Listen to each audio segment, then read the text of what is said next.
Welcome to this episode of the Fireside Chat. My name is Aaron. I am your humble host. With me today, as always, is Andrew Valkuku, who is basically, I'm going to keep pronouncing his name wrong because I love him and my dear friend.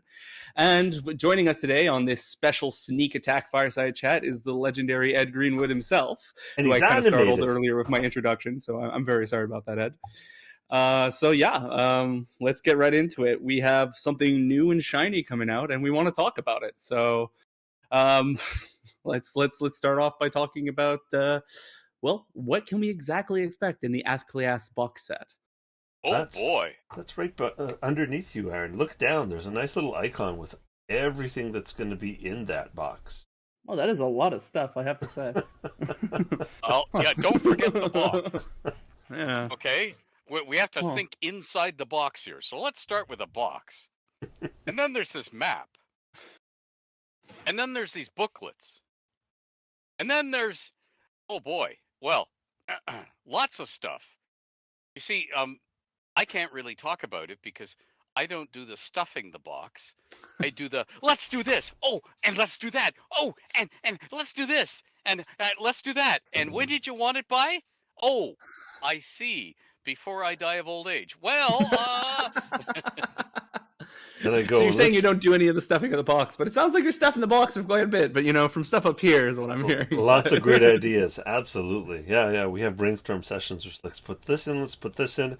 And at the end, it's like, okay, what are we leaving on the cutting room floor that's going to be a stretch goal? Because it'd be awesome to have it in there. But let's put in the must-have. So when you end up picking up the box, what must you have to have an amazing adventure in Athcliath? And then what are the bells and whistles that we can layer on top that are going to just basically make your experience even that much more exciting? So, I mean, the core of it is, like Ed said, the map. The map is going to be, I was going to say 24 inch by 36 inches, but if I'm looking at the layout as it is right now, Athcliath is a lot wider than it is going north and south. So it's probably going to be like maybe 4 feet in width. It's going to be a beast. And we definitely want to do this in full color. So this is going to be something you unroll onto the table. And this is kind of like your centerpiece. Like all the players kind of drool over this and they're like, where are we going to go? Where is this adventure going to take us? And I mean, Ed, like the map is right next to your head there on the stream. Maybe you can kind of just walk the players through what to expect when they enter from the west all the way to the eastern portions of the city. Sights and sounds and smells, especially the smells. Oh, okay, sure. So, coming from the west, guess what? The west is at the bottom of the map. Because the Liffey, at this point, runs north and south. The river Liffey is at the top of the map. That's actually the east. So, and I make no apologies for making the city long and narrow, because it was, historically. It's sitting on a ridge, with the Liffey on one side of it, and the River Poddle, which comes in from the west, going due east.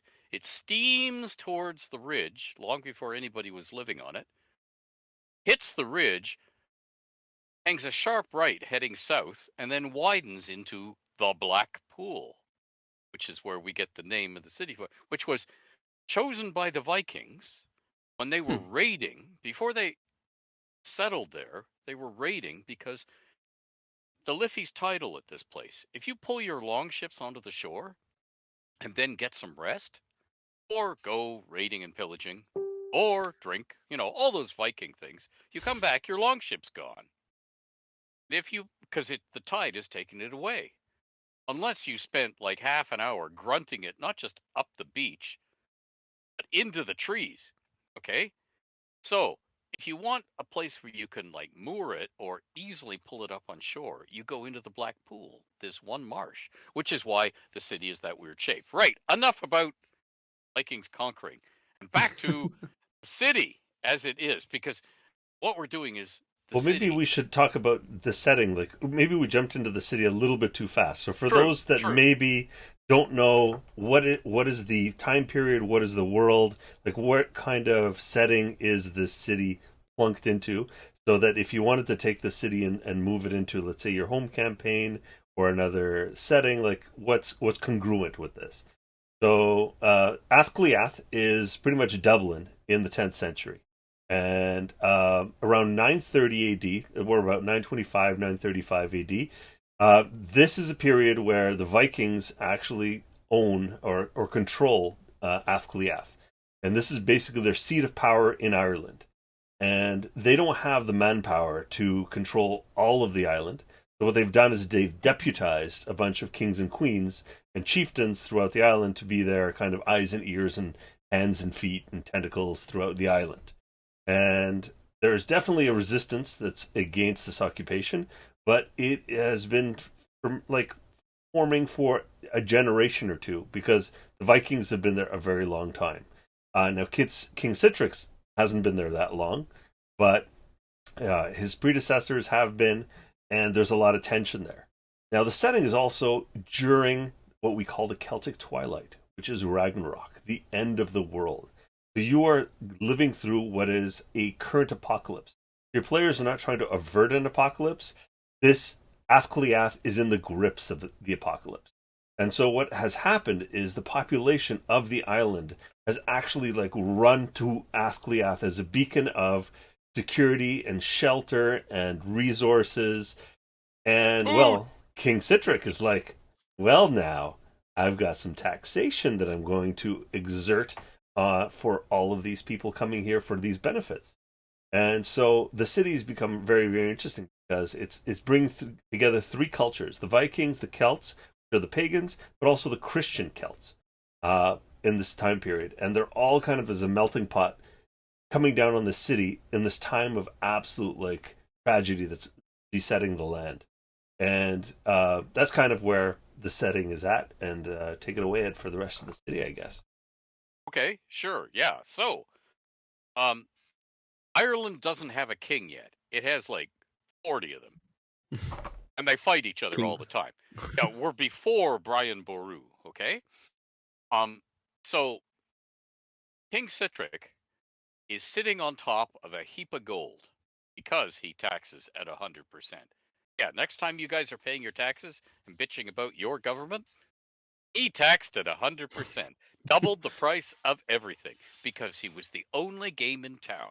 So the nickname for Ascleas, like all the weird little slogans, like you go into a town and it says, the feel good town, or the town where six rivers meet, or something like that. Well, for Athcliath, it's the city of golden slaves because the slave trade has come here. This is historical, folks. This is not us being, weird. This is part of history. And what's happening in Athcliath is everything, the melting pot and money. And what people don't realize if they only know the Vikings from Hollywood is that Vikings weren't just raiders. They were the world's greatest traders. They were the seafaring merchants. They went everywhere and they bought and sold and bartered everything and brought it back to everywhere else. And they made money as the middlemen and subsisted on the stuff in the middle. Like if you have a long ship full of turkeys, you eat half of them before you finish getting to where you're going. But okay, Athcliath is largely muddy. It is cobbled. It has walls, and there's a huge squatting tent city outside the walls to the north. So on that big long map, where Athcliath starts to get all thin there at one end, the thin end, the end that doesn't have the walled palace in the corner. Okay, that walled thing in the corner is the Not this palace. end. Yeah, This end. that end. Where Yeah, all the logos are, that's where the tent city is. yeah. And deliberately, no streets, lots of mud, heavy patrolling, because the king doesn't want people to squat here permanently, because if they're going to do that, they can pay him taxes and be inside the city. And he knows he's going to have to expand the walls. And historically, um, if you look at a map of Dublin today, first of all, the River Poddle and is underground. The Black Pool is gone. and Paved most over. of paved over years ago. And if you go to Dublin today and you know where to go to the right place, you probably wouldn't be allowed to do this. But if you go down into the right cellars on low enough, they'll lift a trap door and there'll be a river rushing underneath it. Because there are 5 rivers and streams that are converging underneath the west bank of the Liffey, which is where our city is right now. And we have given you a slightly fantasy version of the city. Every name of every street, and I know you can't see the street names yet, but there are some cool ones like Fishamble Street and so on. Every single name is real. It's drawn from our research.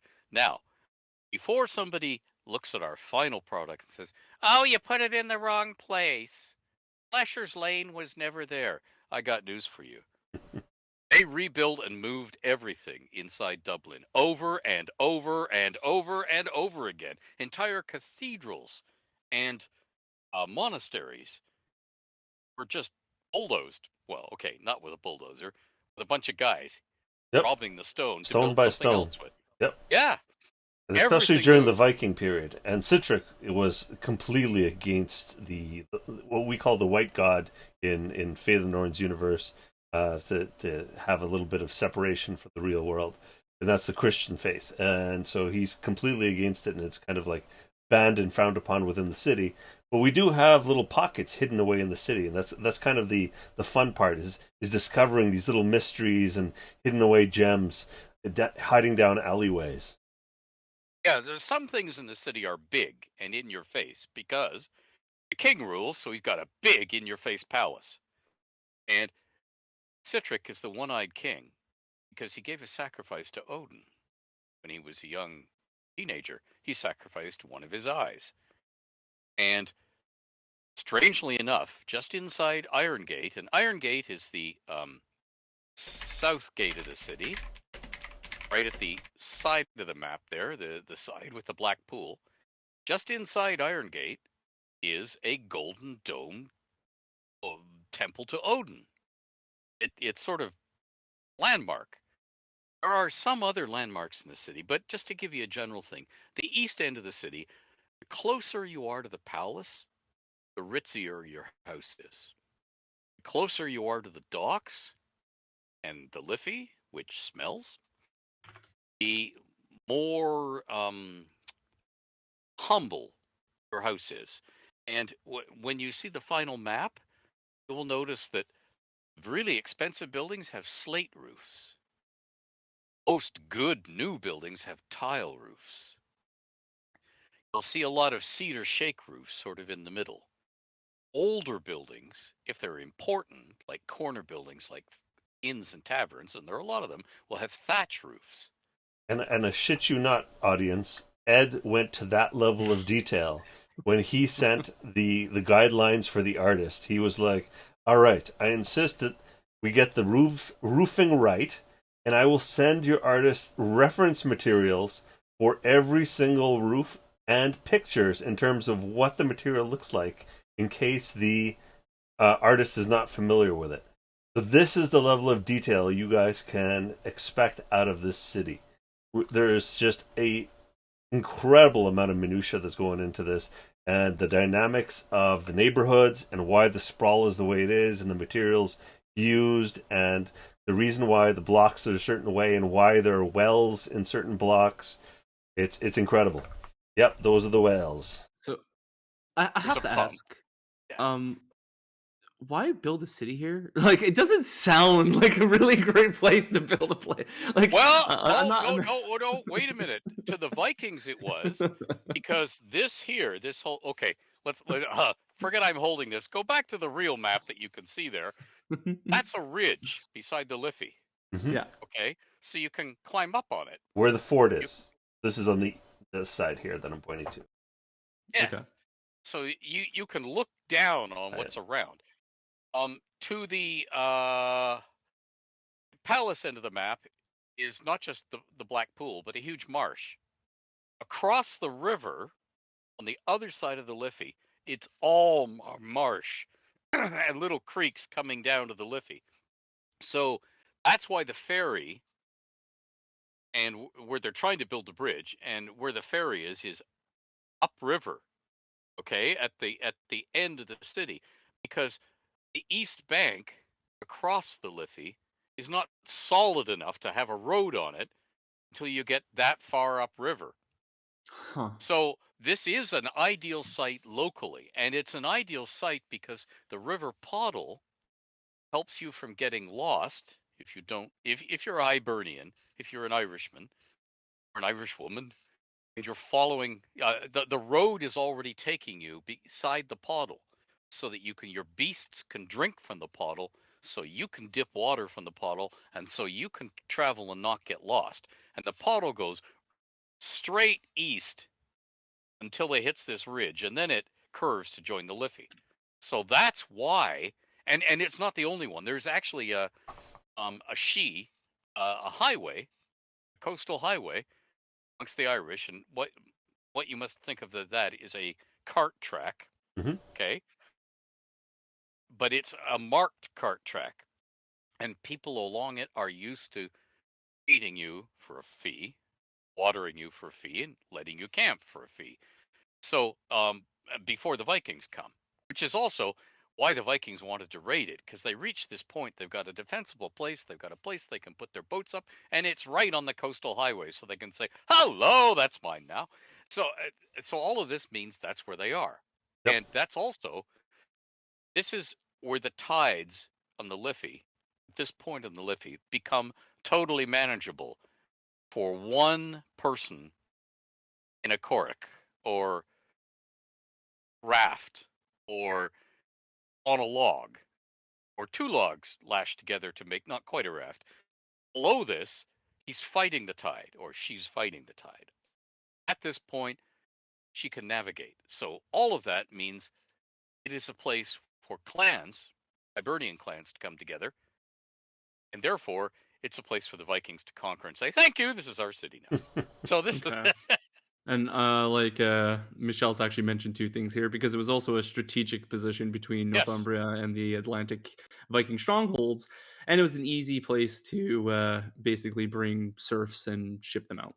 Yeah. So So yeah, basically, there's a beltway of Viking kings right now during this period around 930 AD. Three cousins. One of them holds the seat of power in Jorvik. Another one holds the seat of power in Northumbria and Altclut, and the other one in Athcliath. If you can picture, this is an entire supply line right now.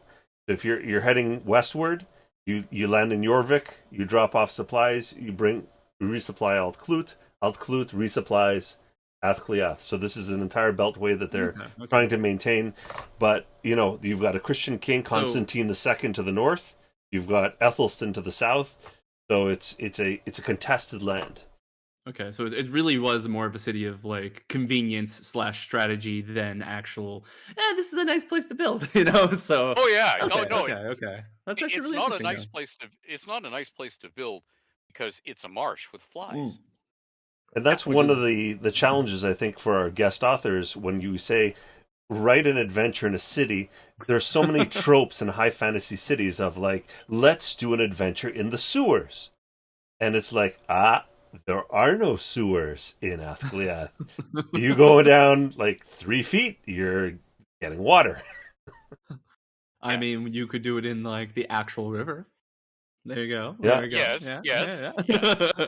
An Yes, the river underwater is the dungeon sewer. or something. I don't know. But that's one of the interesting things is it throws the high fantasy tropes out the window. A lot of these things that we end up bringing in from history is kind of makes us kind of rewire our brains of going, oh, we can't have this usual, romp through a standard adventure arc that we're so used to and we've done a million times. It's going to be something completely different, and it kind of like makes you go, huh, okay, hmm now what do we do? And one of the books that you can get in this Ultimate Viking Anthology Kickstarter is a novel that I wrote called The One-Eyed King.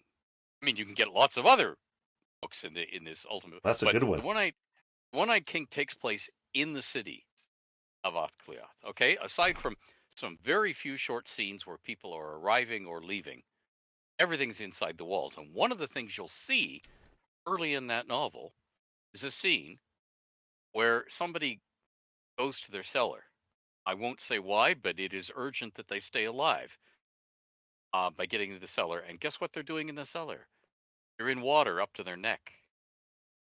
Water they didn't like spend half an hour pumping it or a day pumping it. It's always there. Huh. That's actually And they really were, interesting architecture, and like when I think about it, though, that's really huh. oh yeah, this whole city is cool. And actually, there's more. I'm just going to hold this up But again. wait, You there's see, more. the really expensive stuff, stone. That's what the ST is. That's Yeah. a stone roof. Obviously, it's castle walls, castle towers. But you see here, these are some of the cheaper blocks, poorer blocks. Some of these buildings have board roofs. Like when you get down below thatch, the whole building's of boards. And if you think, well, that must have been cold in winter. Yep, it was. And there was a step down from board roofs and board walls. Turf roofs, living grass roofs. And some people grew herbs on their roofs. And some Huh. people grew interesting plants on their roofs. And some people tried to grow crops on their roofs. And all the local pigeons and their neighbors made sure they never got a crop. And goats, yeah. Goats on the Goats, roofs. yes. I mean, Yes. that's actually like really smart using the space, in my opinion. But like at the same time, I can see why people be like, this is attracting animals, this is attracting other stuff. So I can see why they may Well, not be a see, fan. but in that era, you wanted to attract animals. Oh, good point. It's free food, right? Animals, free food, yeah. Yeah. That's the old, it takes 6 rats to make a stir fry. Yeah. It takes 40 mice to stick a stir fry, and it takes about 200 spiders to make a stir fry. So get out there, kids. And feathers for arrows. Honestly, spider fries are like absolutely fantastic. I don't know if you've ever Yeah. had fried spider before, but like, I'm not joking. Yeah. I've actually had it. It's quite fantastic. like, so. Okay, I can see the sales plummeting now as everybody goes, What? Edible spiders. There will be menus. There will be Yes. menus in the city. I should make that a Yes. stretch goal. The Athclath cookbook. Yes. well, no, but inside these 2 booklets, one of them is a quick overview, and a quick overview is sort of like if you've ever seen one of those Dorling Kindersley guides to a real city like Paris or London, they will have 2-page spreads with isometric drawings as if your drone was above the city block but slightly off to one side. And then there'll be little arrows saying the Cathedral of St. Joseph de Compostela, or this great tavern to go get drunk in, or this inn, or the statue of the Little Mermaid has welcomed visitors to, that sort of thing. Well, are going to do the same thing in an overview, block by block, in one of the books. The other book will be a deep dive to the eastern end of the city, and by eastern end, I think maybe a third of the city, and it will have menus, not written out like we are used to nose in the air French restaurants. Pomme de fruits de my whimsy. It won't look like that. It's literally just a list of this is what it cost, this is what they call it, particularly their own ale. This is what it really is. This is a dark peaty ale, that sort of thing, and a price. And that's there for all the eateries, all the taverns, and all the inns. And every shop you go into, there'll be a price list of the most popular things sold in the shop. So the GM does not need to rack their brain. Like, it's going to be there for, okay, the players are coming in, and the most likely things they're going to ask for are these things, and here are the prices. And, if we get wildly successful with this Kickstarter and we pull in $500,000 by the end of it, we will print up menus that we put in there, actual menus. Just saying. Exactly. If you want the menus. Spread the word. Spread the word, and we'll actually put in real menus. Yeah. Oh, yeah. But still, that level of detail is pretty good, especially for the kind of players. We are doing like, the work. We're doing the work so you don't have to. Exactly. Because all of us in life are busier and busier and busier. And when we can drag our friends together, whether it's like this over social media or in person, we want to play the game. We don't want to say, oh, I've got to, oh, shoot, the characters, no, and you don't want to be in the middle of the game where somebody says, no, I'm not turning left. I can see the guard standing there. I'm turning right. You don't want to be the Norn or the DM, the GM, and go, please don't turn right, because there's a blank. There's nothing there. Wait a minute. The dungeon that you were going to walk into on your left has now magically whoosh, transported to your right. No, the whole city will be detailed, so you can go anywhere. And literally, you as adventurers can take your characters and say, I don't know, let's go out for a night on the town. I want to see what's down that street. I've never been down that street. And then instead of the Norn going, oh crap, the Norn can go, great. Open the book and they're ready to go. Exactly. And there'll be so many adventures in there. Like we've already had a couple that we've tested online, and players have actually even started their own businesses. Like one of the story arcs that we had was they were, first of all, bringing in an heiress that was basically taking over one of the houses that she had inherited and bring her business into Athcliath. And they were there to protect her and make sure that everything got off the ground. And then they were like, well, why don't we start our own business? Now she paid us enough now. Let's start our own business in Athcliath.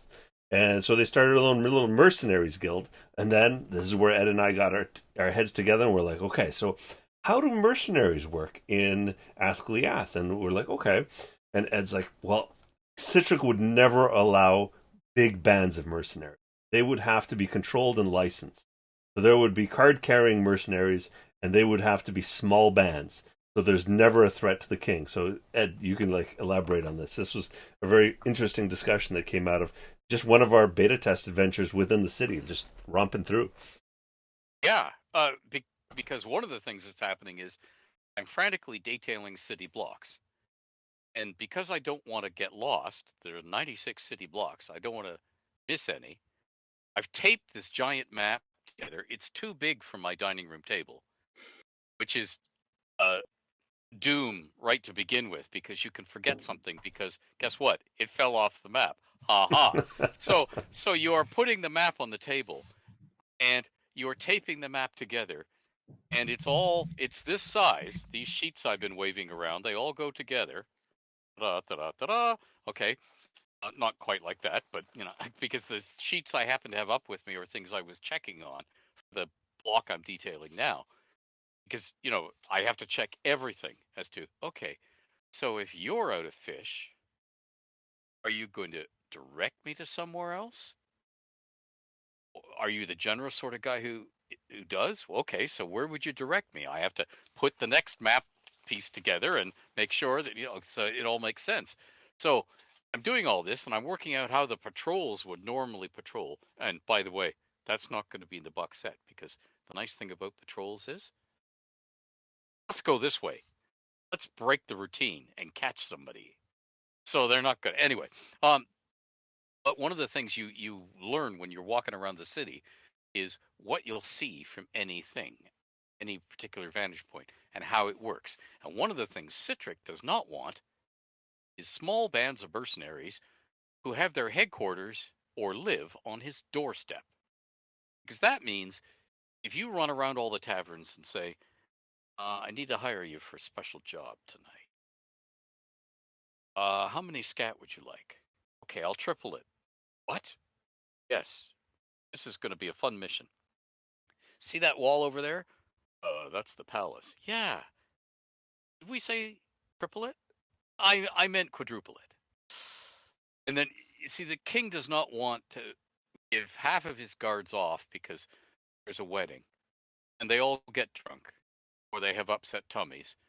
So they're all sitting there in the scuppers going, oh! And this guy outside goes, right, tonight's the night. Over the walls we go. Chop, chop, king, king. Small pieces. He does not want that. So mercenaries all have their headquarters in the west end of the city. There's actually a royal decree. They have to be west of a particular road. And thankfully for me, historical Athcliath has some major streets. Fishamble Street here is one of them. This is the docks. This is the Liffey and the docks. And it runs all the way across to the other city wall. And there's two other streets that are fairly straight and fairly major, can be used for these decrees and edicts. Zoning laws. Where, yeah, we have the beginnings of zoning laws. I mean, we also have complete chaos because there was no zoning about building beside somebody. So you have your high fashion salon and the tannery goes in next door. Except it doesn't anymore because that's already started to King Citric has started to push the tanneries and the mills out. So you don't have any major sawmills or tanneries within the city walls. And it's aided and abetted not just by the king being a tyrant, by the fact that all these people rushing to Athcliath in the Celtic twilight are bidding the price of land up. So if you've ever been in any real world city where real estate is soaring, and suddenly all the parking lots go away, and then the gas stations start to disappear one by one, and you wonder, where the heck am I going to gas up my car? Because although there's a certain guaranteed built-in profit margin, it's even more rewarding to have, for instance, the farmer who's lost money for the last 20 years, he suddenly grows a crop of houses on his land and retires to the city rich. That's happening everywhere in the city. So people are getting stacked on top of people, and all of these people are coming in, both Hibernians with money and Norse from all over what is now Scandinavia and northwestern Europe. They're all coming to where the money is, like moths to a flame. Because there are all sorts of rumors about what's going on here. And if you need cheap labor, you come here to buy slaves. Because if the main slave market is here, you're going to get the most competitive price here because they're going to be the most competition here. And everybody's desperately doing things to try and keep the Celtic twilight at bay because guess what? They're all addicted to food. They want to eat. And what is happening during the Celtic twilight? Crops are failing. There's no sun. I don't know if the word addicted is what I would use, but They're spoiled. Fair enough. Fair enough. Yeah, they're addicted to food. They like to eat. It's why writers and game designers write in game design. A, we're crazy, so this is what we choose to do. But B, we're all addicted to food, so we need to work. Okay. I mean, I guess caffeine is technically a meal, so I'll give you that much. There you go. Yeah. So, I mean, that's the thing. And this is causing the city to be redeveloped right in front of our eyes. So one of the things you will find all across the city, okay, not in this block I keep showing you, because it's more hovels, but let's try this one. Yeah, down here, near the other wall of the city. A lot of these places are shops on the ground floor, and their offices on the second floor, if they're that ritzy. Mm-hmm. If the owner lives in or has servants, they live in the attic. They suffer. The floors in between are rooming houses. So think of small apartment suites, which you can rent. Your player characters can rent, but that's everywhere in the city. This isn't a city of 5 buildings and hand waving. Oh, the market quarter, the slop district. The docks. No. The docks. Yeah. Well, we do have our docks, but everything is worked out. And it makes sense once you read it too. Once you read it, it's like it makes sense in your head. You can kind of make that mental map that you don't need to go back to the book after, and kind of like, oh, yeah, I know why things are where they are. And then when the players ask, you don't need to go back to the book because you're like, I've extrapolated the reasons why things are where they are. Here, and you can fly by the seat of your pants because it kind of just maps itself mentally in your GM's brain. The reference isn't necessary because it's intuitive. It's built together. Human nature. Yeah, we've done the work, so you don't have to. But seriously, that's what we're doing. We're bringing you a city, a real city, and we're going to keep at it for years. After this box set comes out, there's going to be new adventures, new non-player characters. I've been tweeting news and rumors, stuff that's happening in Athcliath for a year now. I'm going to keep right on doing that. Athcliath is alive. And we're going to open up a Patreon after this Kickstarter's done. And this Patreon is going to be deliberately set up just for the development of Athcliath. So there's going to be nothing but more content every month just for the growth of this city. That we commit to all the backers. We're going to end up continuing growing the city, developing the city with more people, more content. Now I'm noticing there's a couple of questions in the chat. Someone had asked, "Is there a map that I can open in a new tab of Athcliath?" So I quickly looked at what we had uploaded on our share drives, and not yet.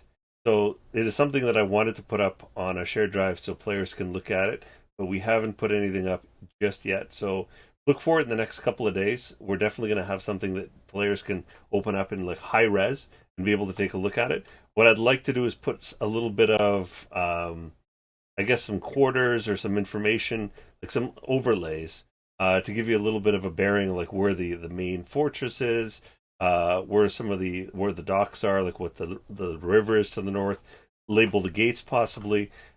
So when you guys see other content that we release, you can kind of center yourself when you start looking at that map. So it's not just the bare bones map that we have right now. That's kind of the goal there. And again, keep the questions coming in chat because that's what we're here for tonight, is to answer your questions about Athcliath. All right. So I am curious though, how did this king, like, if he was taxing so much, how did he kind of keep everyone in check? I mean, I get the Viking apocalypse is kind of ongoing, so that's a pretty good reason to be like, yo, you pay your rent. But like, how did he keep the people from doing the murder and the stabby stabs, you know? Like, there's a lot more of them than him, you know? Well, yeah, but his soldiers are um gumbooted thugs. No, I mean his soldiers do patrol regularly. Discipline is strict. Um, there are two sorts of justice. One of them gets you hauled off to the palace, and bad things happen to you. That's what you and I might call capital crimes. There's also near the Iron Gate, there is a building called the Halls of Hearing, and all sort of civil crimes, where you want to fine or sue your neighbor. Holes mauled my chicken. That was my chicken. See? I'd recognize those bones hanging out of his lower lip from anywhere. That sort of stuff. You go before, and there is a Galder there. You have both Hibernian justice and Norse justice, two in effect judges, whenever possible, sitting in the same, and you talk it through. It's not like our formal modern court where there's some formal rules. There are no rules about no weapons in the court, and there is a big guard making sure that you don't do anything like just deck your neighbor. Oh yes, I saw him with my own eyes. Boom. They don't want that to happen. Arrest. Yeah. That's the counter argument. Yeah. My So, counter and- argument is stick to the skull. And I was like, right. And if you try and say something in your defense, well, but my lord, I couldn't possibly have done that because I was busy robbing the jewelry shop next door at the time. Oops. Then you get dragged off to the palace. And the thing is, most people in the city are scared to death of what the One-Eyed King will do. huh. He's missing one eye, but the eye that's left, you do not want it to come to rest on you. So he keeps order through his guards, through being scrupulously fair, ruthless but fair, and by encouraging trade. So he gets the big people in town, the wealthy people in town, on his side because They get one thing he's rich too. doing, they get rich, and he's keeping them safe so There it they can is. devote their energy and time and money to getting rich. And then the people who work for them, the little people, in quotation marks, the shopkeepers, they like it too because they're safe. And if you're, say, for want of a better term, a working girl in this city, you know that if somebody starts hitting you and leaving you with black eyes, all you have to do is tell the next patrol, and that guy will be taken care of. Huh. And that is a wonderful thing in this day and age that we're writing of. It's something that, and which is why people are coming to Athcliath like moths to a flame, because in this darkening world, here is a beacon of law and order. Doesn't mean it's nice, but it does mean it's law and order. So I can devote my energies to feeding myself and staying alive and getting rich, not defending myself every night. Now, bad things can happen to you in this city. Oh boy, can they happen to you. But very few of them will happen to you in broad daylight on the street without the whole city hearing about it, which is why I've been tweeting all those weird things that happen in broad daylight in the middle of the street. But because they are unusual and the whole city talks about it. Because And everything else. the king also has his eyes and ears, his network of spies, right? And in your novel, Yes. you do have someone that goes around and he thinks he's being like innocuous and secretive, but like pretty much everyone knows he's walking around pretty much as the proxy of the king. Yes. Yeah. Um, yeah, the shadow hands are the dirty tricks agents, and they are as vicious a secret police as you will encounter in your life. And the whole city knows about them. As in, the whole city is scared of them. Their reputation does more than they actually have to do. The city, yeah, the palace also has Volunder the Voice. And Volunder the Voice is this big, fat, mellifluous man of the king who goes and he's a am I allowed to say he's a dick on this podcast? Because Sure. I Yeah, did. we're children Okay. friendly. You can go ahead. Okay. Yeah, okay. So he is a utter prat, and he's out of shape and he's fat. But in the novel, you'll realize that he desperately wants to retire with his girlfriend to the farm in the country and everything. But in the meantime, he gets sent all over the city by the king, who thinks he's a fat, pompous windbag who needs to slim down some. So the king sends him here, and then the king sends him there, and then the king sends him the other place to find these nobles and summon them to the palace. These are Hibernian nobles, and so he's constantly visiting all the high class clubs and going, so and so here. Oh gosh, more than I've walked in a year. No, he's not here. He just went over there, and they will gleefully tell him about a club that's the other end of the city. Oh, and the guy will take off to the other end of the city. And of course, they're just funning him. The guy's actually in the back room in the club. He's just asked. Anyway, so there's that too.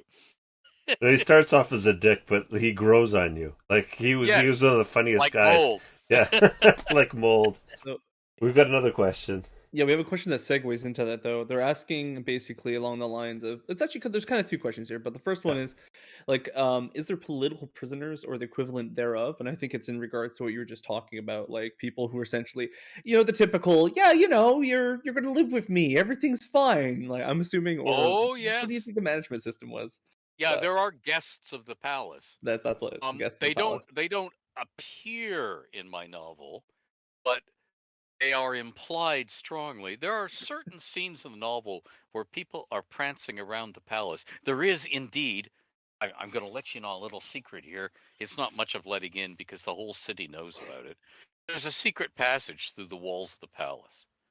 Hmm. What the city doesn't know is where it is or how to access it. But everybody knows it exists because there are all these stories about, you know, ladies of questionable virtue getting in to visit the king, or the king getting out to visit ladies of or something without going through the gates officially.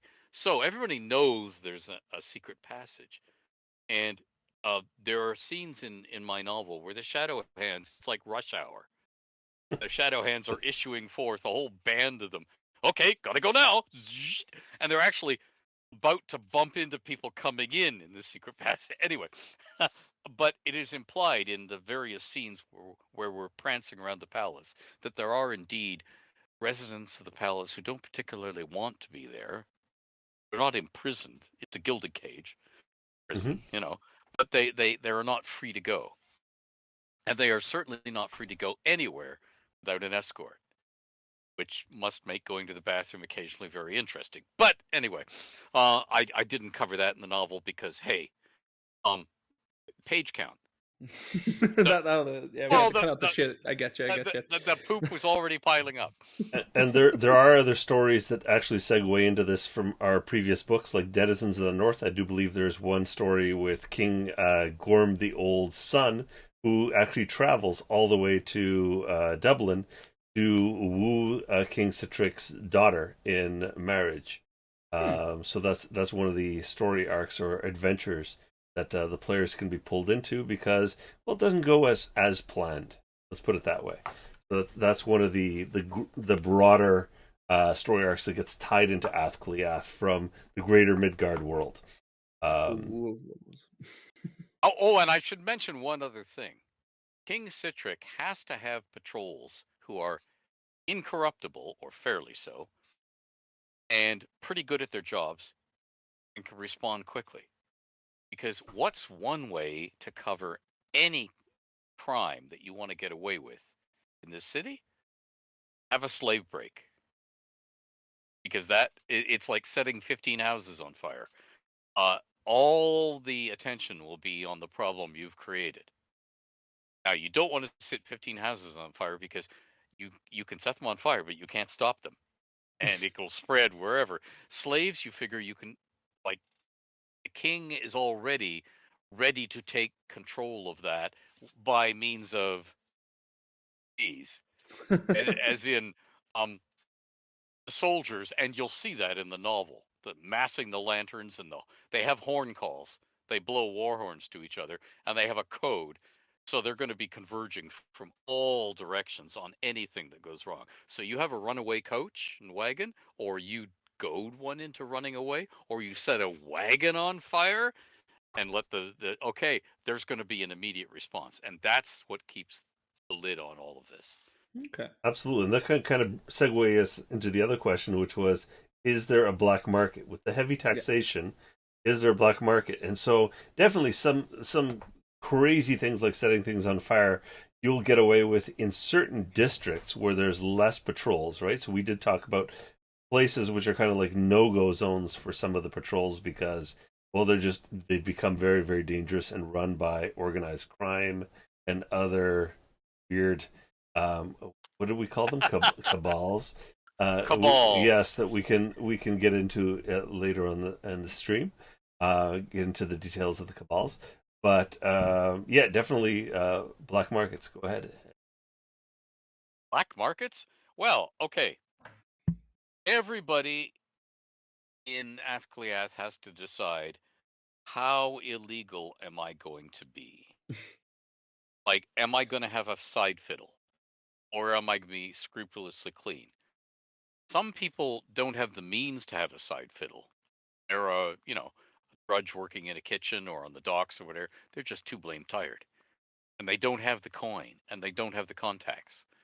Everybody in the sort of middle class, the entrepreneurs, the sort of people who are coming to Athcliath and staying in Athcliath, there's a lot of get rich quickers.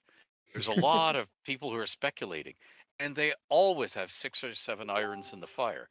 And they don't necessarily mean to be deliberately shady. It could just be here's a corner to cut. Remember, it's not like modern society where there are tons and tons and tons of laws. The laws here are basically, the king wakes up this morning, is pissed off about something, and adds a decree against it. And until he does that, there's no log in it. So a lot of people in the city will be saying, well, it's your hide, son, but there's no log in it. So just let me pull a tankard here, and I'll sit back and watch. Well, you try that. Yeah, and then you have your session at the gaming table, and we indeed see how quickly the wheels can come off. But yeah, there's a lot of side fiddles, and there's a lot of inventing how things are done. This is a time like, for instance, if you've seen the movie Gangs of New York, New Amsterdam is turning into New York. It isn't just the lawlessness and the street justice. It's entire industries are being invented. As George Carlin, the comedian, used to say, if you nail together two things that have never been nailed together in this country before, some schmuck will buy it from you. And that is happening right here, right now. New ways of doing things, new ways of dyeing clothing, new ways of coating metal in different alloys, new alloys. All this sort of stuff is going on. Um, there's all sorts of And realm uh, wars. yeah, Yeah, and people coming together who never had the chance to rub shoulders together before. So I make these beautiful cloaks. This lady over here makes all this running embroidery like borders. I've never had access to that before. What if we sewed her borders on my cloaks? Oh boy, do they look sharp, and we can sell the result for double what I was selling. So if I give her a quarter, I'm still ahead. And that's happening all over the city, and you'll actually see it in the city deep dive descriptions, and it'll be hinted at all the way in the overview descriptions. This is now a new business because he's changed horses. Excuse me, he's changed what horses he's backing in business 2 seasons ago. So what started as selling you pickles is now selling you really strong spirits with a pickle floating in each one of them. Because hey, you can get more for that than the pickles, and the pickles last longer when they're in the strong spirit. Win, win, win.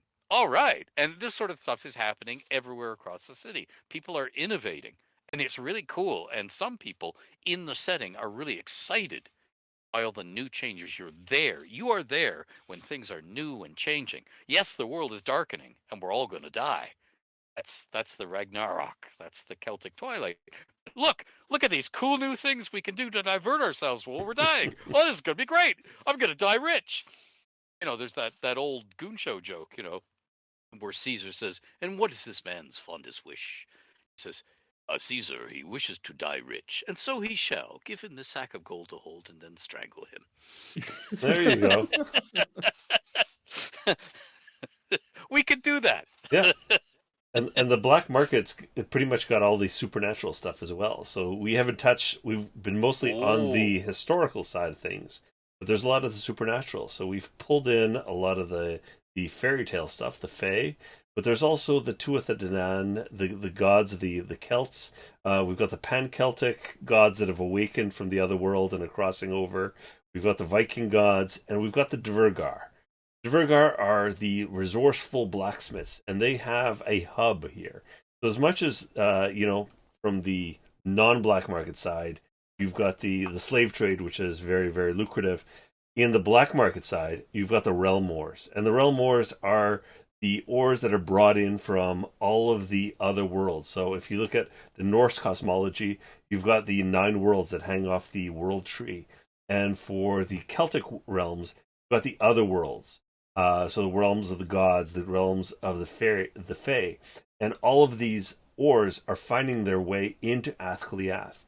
And so the Knockers, which are the cousins of the of the Dvergar, and I can never say that with a straight face in so many of these like weekly games. Yes. We're very mature here. Yes, of course.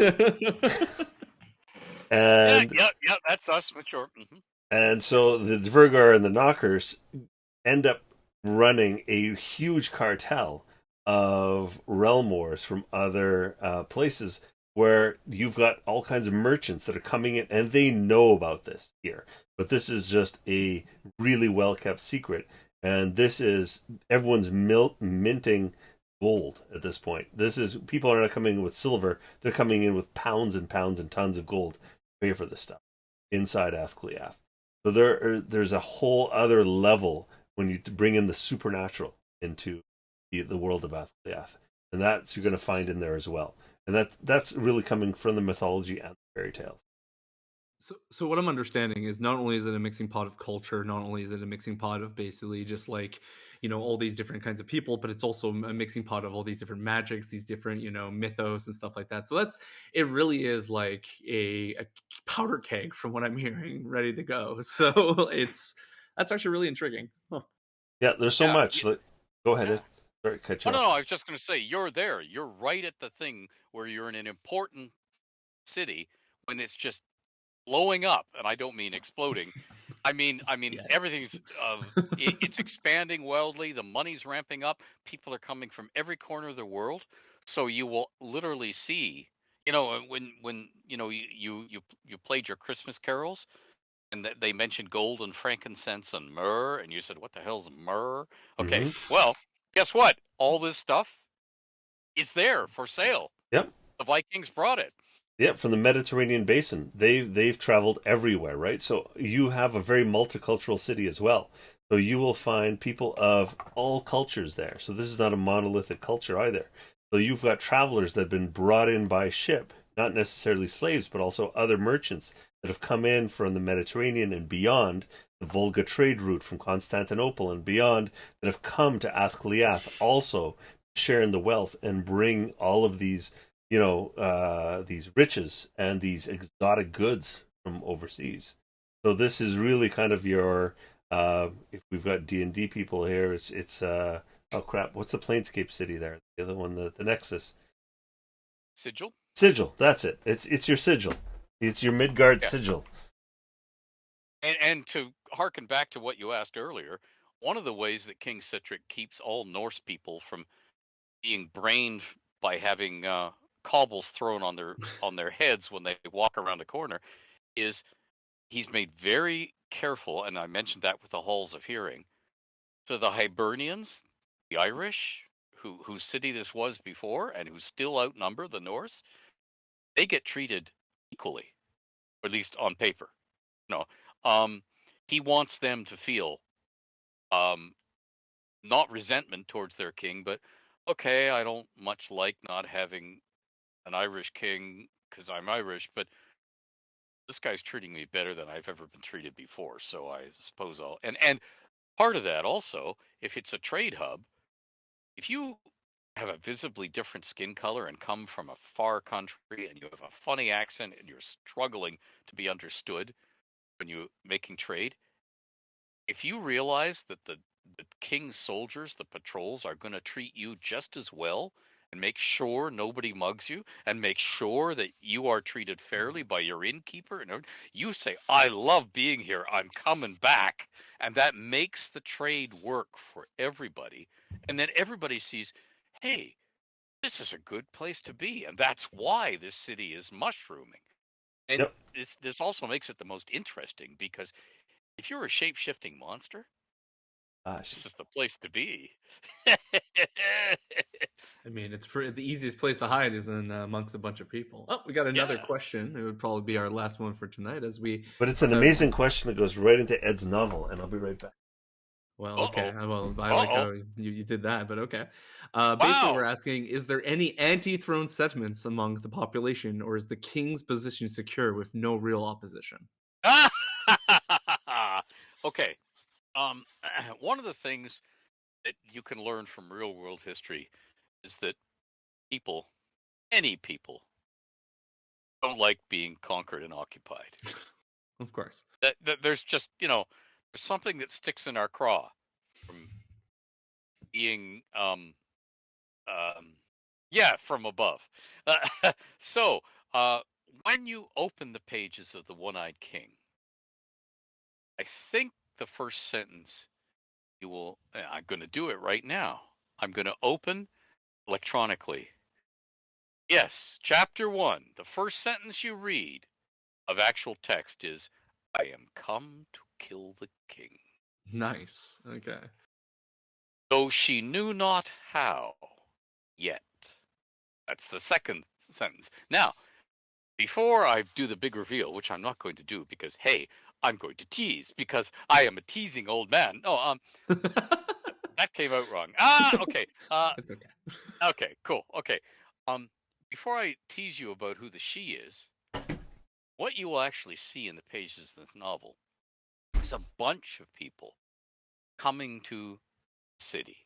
And at least two of those people are there on a mission to kill the king. And you'll get to see what happens to them and how they change their minds or don't change their minds, and who else they meet in the city as they try to establish contact with their friendlies, their safe houses, their agents, and what happens with the old money Hibernian nobles who live in the city, who, well, one of them used to grace the king's bed, um, and doesn't any longer. And you'll get to see how they treat with the king and the king treats them. And it's all very human, because the nice thing about when I'm writing books like this is you get to see everybody. Everybody has a gray side, and everybody has a fiddle, and everybody has flaws, and everybody screws up, and everybody has their pitfalls, and everybody thinks they're clever. And all the way through the novel, they all talk like they're clever, and they make jokes and so on. And half the time, you as the reader are going, "Oh, this is going to be good. It's going to hit you a 1 page from now." And no, it doesn't, because I go meanwhile and jump to another bunch of characters. But when I jump back to the Like a first writer character, does. yeah, when I jump back to that first character, yeah, they just get hit in the face, bomp, and you go, "You see, all this time that pie's been in the air, and now we go back to splat."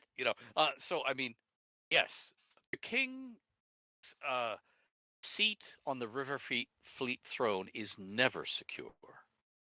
But this king, now those of you who read lots of fantasy fiction, if you're familiar with Terry Pratchett's Discworld novels and the city of Ankh-Morpork and the patrician who ruled Ankh-Morpork, Citric is not as sophisticated as the patrician, but he's trying to rule with the same style. He isn't always bringing it off, and he's being failed by some of his underlings, failed very badly. But he is also making examples of those who fail him or those who displease him. So he's keeping a lid on it.